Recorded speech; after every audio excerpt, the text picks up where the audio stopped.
Welcome to the Library is Open podcast. Our special guest today is Marshall Breeding, who will be giving us a Public Library Association 2024 conference recap. Enjoy the show.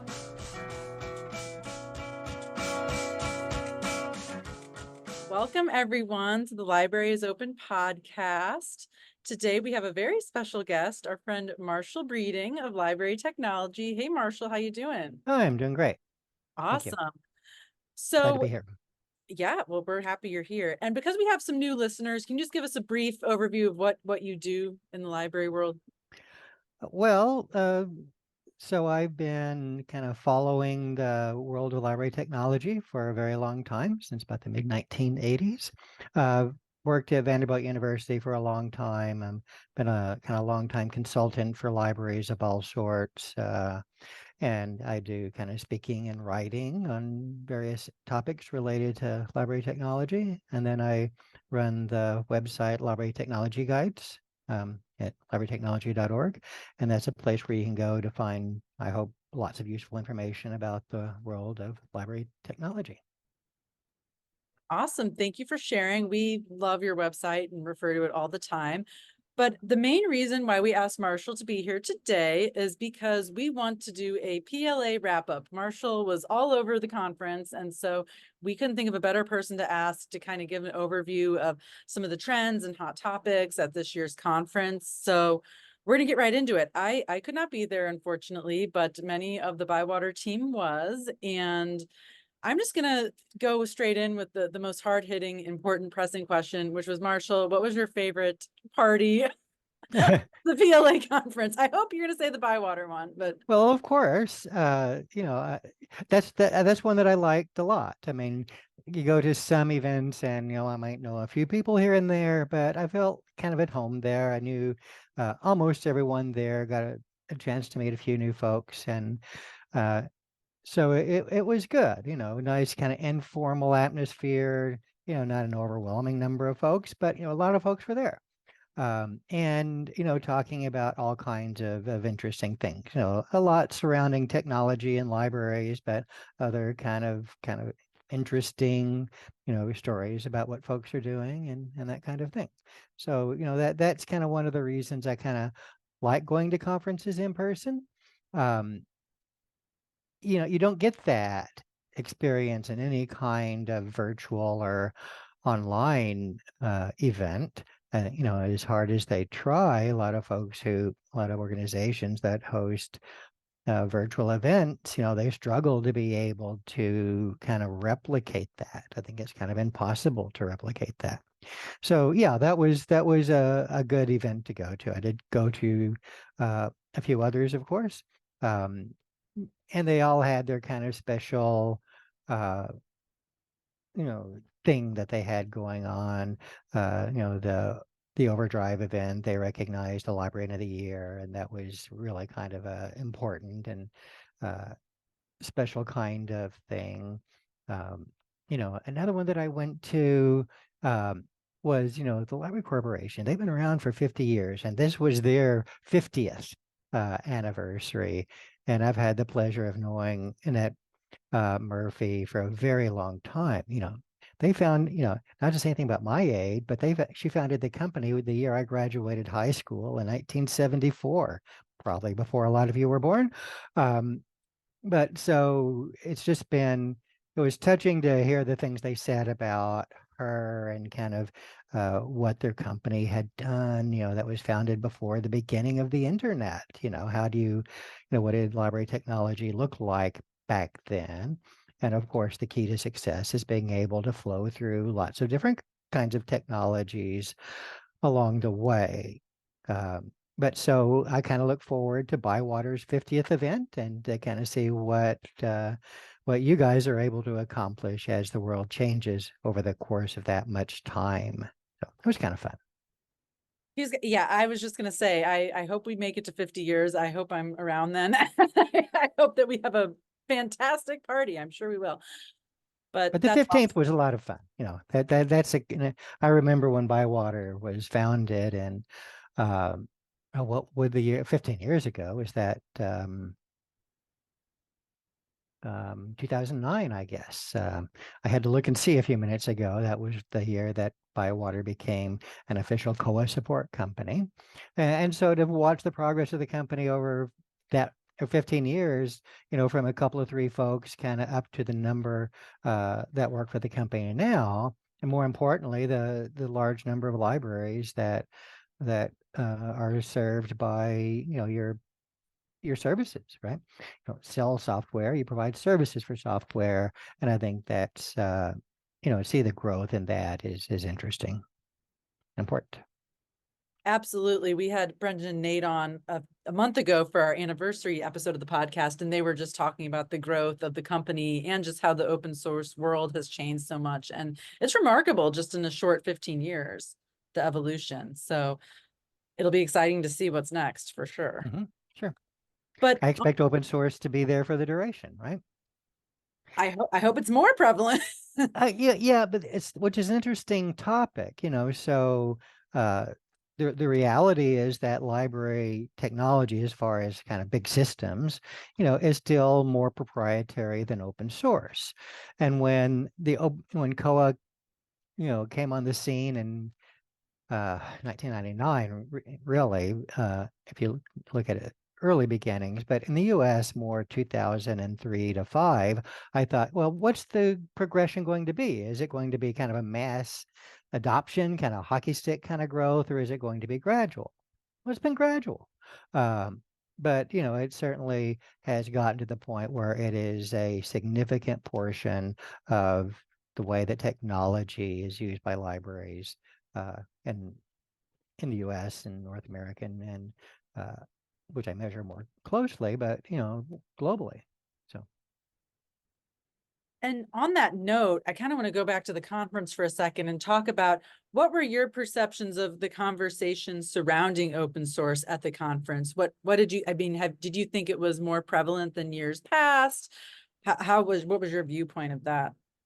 so as I talk to people around the exhibit hall and in the general conference, it wasn't something that folks talked about a lot, because I think they're more keyed in on kind of the products and the services than the fact that it's open source. And that's a good thing. That it's not, oh, open source is new and different. It might be risky. What do you think about that? It's just kind of accepted. And I think that, especially in the public library world, they're interested in kind of the ability of technology products to help them do what they do and do it in a better way and a cheaper way. There are all kinds of budget pressure, so they're looking for technology solutions that kind of help them do what they do. ILS products and other big systems like that. And one thing I've noticed over the years is that how well it's supported is something they care about a lot. Uh, a more sophisticated technology product with bad support, isn't going to make them happy. And then cost, is the open source service model less expensive for a lot of public libraries? It seems to be. Uh, And the other thing I wanted to mention is that what public librarians care about in technology is a lot more the patron-facing sides of technology than the back end. Any system can check out books to the patrons. You have to be some that are massive scale, that might raise some questions, but in general, all the systems can serve the back end of public libraries reasonably well. So what libraries are willing to invest in technologies that their patrons experience directly, because they don't want to have kind of a old and clumsy looking website. They want something that will really impress and serve their patrons well and make them want to come back and have a good impression of the library. So I think that's kind of where the Aspen discovery fits in. So it's an open source solution that really is kind of well designed to kind of be this front end for the library catalog or discovery service, and maybe even for the website. So that's kind of more what I heard about expectations that libraries have for technology, not the flavor of its software license, but more the quality of the support and the quality of the technology. Absolutely. That's so important to libraries is, obviously cost and product and support. And so that would be a very prevalent topic. So something I want to ask you as well is, because there were so many great, I was just looking at the schedule of presentations at PLA and there were so many great ones. I don't know how you were able to, you always want to teleport yourself at those and clone yourself so you can attend all of them at once. So I want to ask if you had any favorite sessions or presentations that you attended and what you got out of those. Well, I have to admit, I didn't go to that many. I spend a lot more time kind of talking to folks and going to the exhibits than I do to the conference, the presentations. And, when I looked at the schedule, there were a lot of good ones, but they were really more kind of in the weeds of what public librarians do. This type of program that we offer, this issue we're addressing. So, uh, didn't go to that many, but the ones I did go to were interesting. The opening keynote was interesting. There was this uh, I think he was actually a replacement speaker that came in on fairly short notice. His name was Shola Richards, and he was a very inspiring speaker. He has this organization or program. He calls it Go Together Global.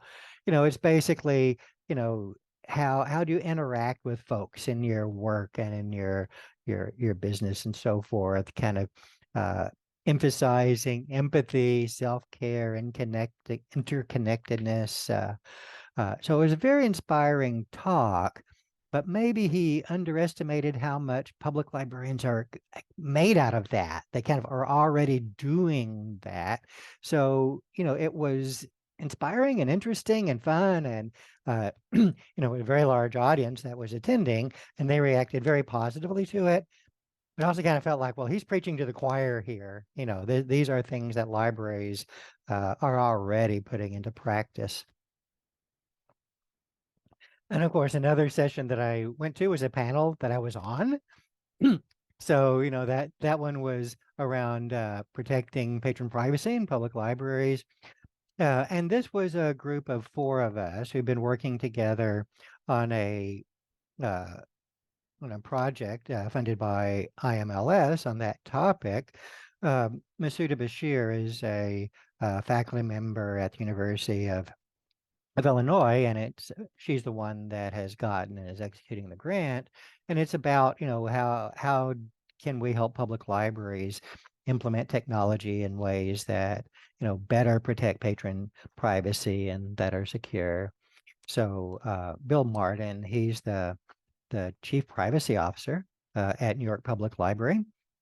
He mentioned, and I think it's still true, that he is the only person in the library space with that title, a single person dedicated to privacy. And in his case, it's for a very large organization. And he gave a kind of a very interesting talk on, how do you do that at scale? And then Celeste Montos, she's the director of the Urbana Free Library, said, how do you do that on kind of more modest scale? And because her library serves, I think, a community of 100,000. And then I talked about a more technology focused approach and how can public libraries deliver their websites and their catalogs and so forth in ways that don't compromise patron privacy, because I think there are a lot of issues there. There are technologies that are out there that can be implemented to make a website more secure, just running it in an encrypted mode.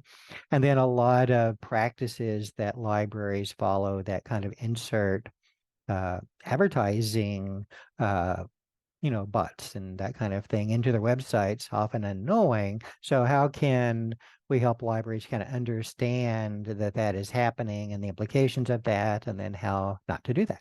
So to result in, paid, public facing websites that are truly as secure and private as libraries expect them to carry out their business inside the library. that sounds like a wonderful session because, I've witnessed that with library systems getting, undergoing horrible attacks and just really malicious things. And so that's such an important topic to present Yeah. on for sure.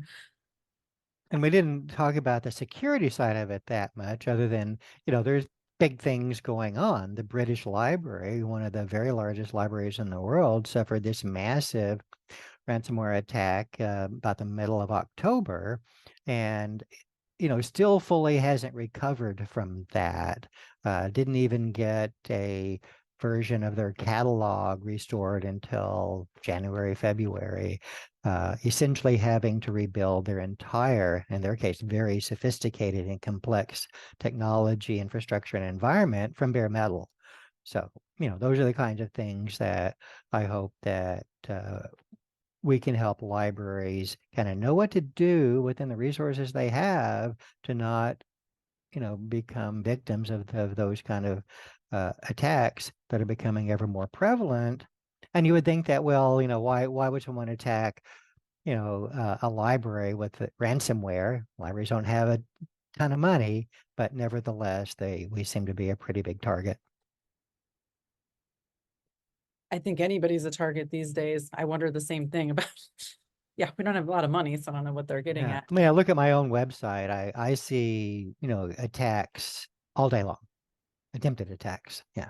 Wow, that's just unbelievable. It's scary out there. It's very scary. But on a happier note, I just want to Okay. rewind a minute to the Okay. no, no, Sure. no, back to the exhibit hall, because you said Yeah. you were hanging out there a lot. And so I want to talk about, okay, who was the hot booth? Where did you see people flocking to? And was there anything that you saw in the exhibit hall that was particularly innovative or exciting? Well, so people flock to the ones that have books in their author signings and all of that. I flock away from those. Really wanted more a chance to talk to folks and kind of see who's there. And it's interesting. This is kind of like a smaller version of the American Library Association annual conference. A lot of the same big players are there.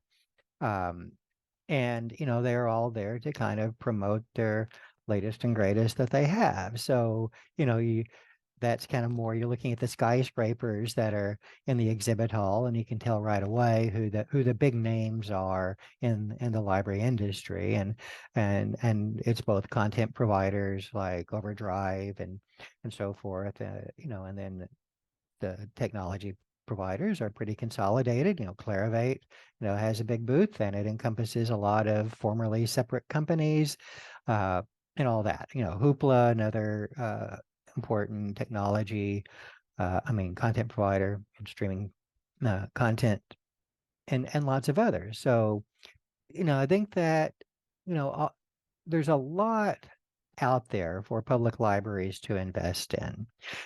Do you want, I think almost all public libraries have some level of involvement with, the big players. But then, what are the more niche players? I think that's kind of what uh, a lot of folks were looking for as they go around the exhibit hall. It's obvious who the big players are and what they have to offer.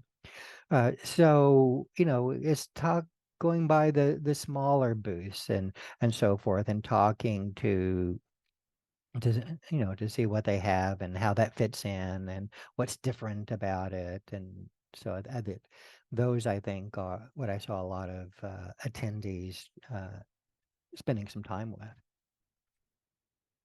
That's great. And I have to give a shout out to our friends at StackMap because they posted a picture. They hung out with you one night and I was like, oh, that's so fun. I love that. We love them and their service. They're great.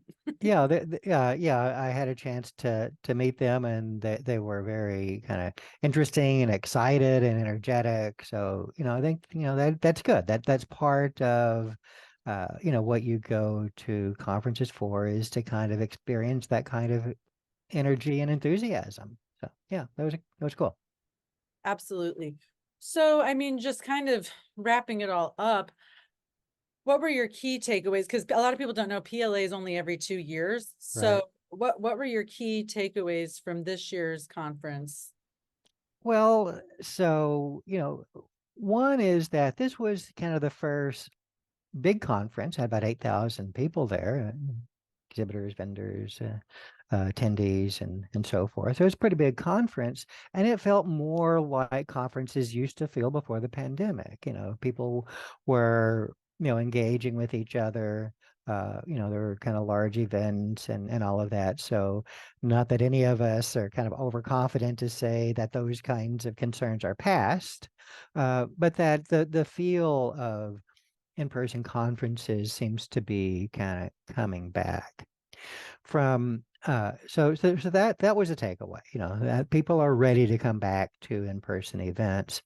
From a technology and product point of view, there weren't any big or exciting announcements. The wheels of technology in the library space turn pretty slow, and kind of major events uh, and products don't come out every time. So this wasn't one where, oh, there's this big new announcement of this new company, this new product, and all of that.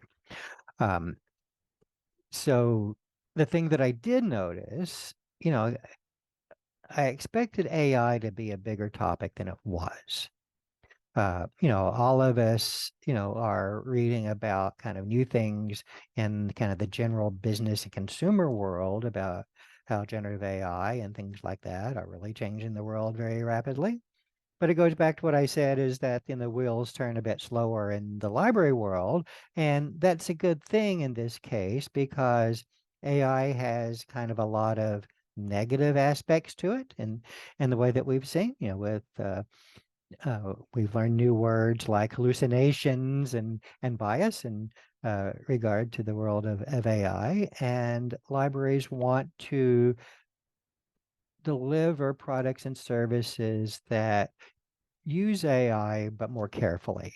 So what I really think is that, the murmur of talk about AI was pretty low at this conference, but I expect it to be a much bigger deal as this year plays out, and next year. So I bet that in 2 years from now, when PLA happens again, it will be a really big part of the technology scene.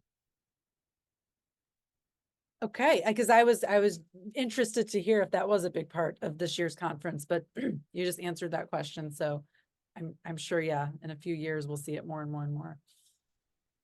And then I also just kind of wanted to talk about, what are some of the upcoming conferences you're going to be attending? Because I know we're attending a bunch in May, where there's like 4 state conferences we're attending, and then of course ALA. So what's on your schedule?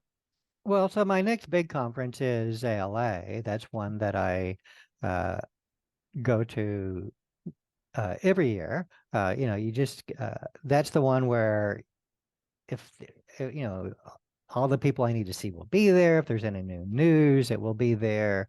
So, that's kind of something that has been very steady on my conference calendar. So I kind of look forward to that. I go to other kind of regional conferences, not that frequently. Usually it depends on somebody asking me to come speak. So I'm going to a few other vendor conferences, and then there's some possible other events coming up later in the year that haven't been solidified yet. So yeah, my travel and conference attending is often not set out, way in advance. Well, we would love to maybe see you at the COHA US or COHA International Conference this year. That would be exciting. And I Possibly you could can make it, but I could possibly do that. Yeah, It's it's it's gonna not be, yeah. it's not solidified on my calendar yet, but it could be. Okay, well, just keep it in mind. It's gonna be in Montreal, and then the US one's gonna be in Texas. So Mhm. both will be great. Well, is there anything else that you'd like to add that we didn't touch on or miss? Not that I can think of. It's always fun to have these conversations. There's not always kind of like big news and all of that to talk about, but it's great to kind of catch up and think about kind of what's going on at this particular conference and this particular, time in the world when it comes to technology and open source uh, developments and that kind of thing. So yeah, it's been fun to talk with you about that. Well, we loved having you on, and we hope you'll join us again. And we know we'll see you at ALA this year. We're really looking forward to that. So everybody, you can find Marshall at librarytechnology.org. All the hot library technology news is there. And that's all for us. So have a great day, everybody.